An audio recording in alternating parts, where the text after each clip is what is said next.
ये छोटी चिड़िया हैं जी।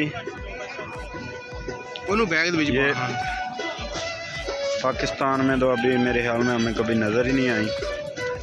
ये तुर्की में देख रहे हैं।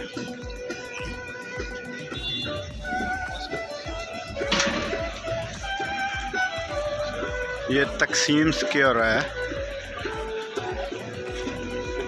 मास्क।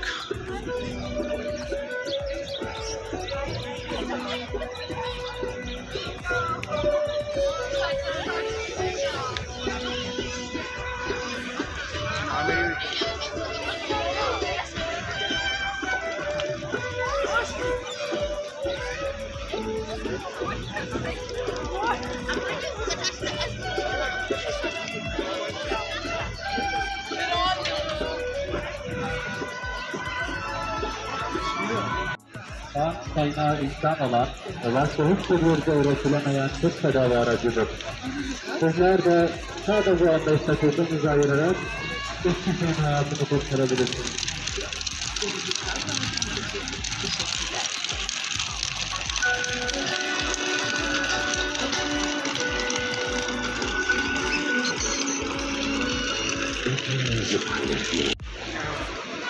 ये है जी तुर्की का तकसीम स्क्वायर।